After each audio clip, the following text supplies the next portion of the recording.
नमस्कार ओम शांति।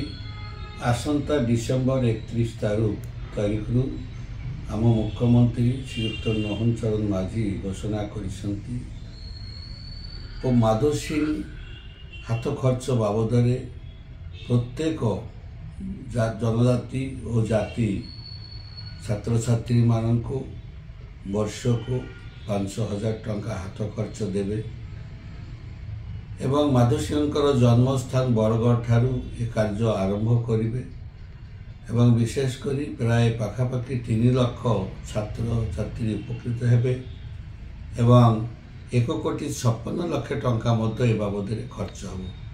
यह गोटे अति उत्तम पदक्षेप एवं यह आज पर्यंत कौन सरकार कर तेणुक आमर प्रिय मुख्यमंत्री मोहन चरण माझी को आम धन्यवाद ज्ञापन करुँचे जे 10वीं श्रेणी 11 श्रेणी छात्र छात्री मान जो माधव सिंह हाथ खर्च देउछंती ता अत्यंत गुरुत्वपूर्ण से समस्त बधाई जनाऊँ। नमस्कार ओम शांति धन्यवाद।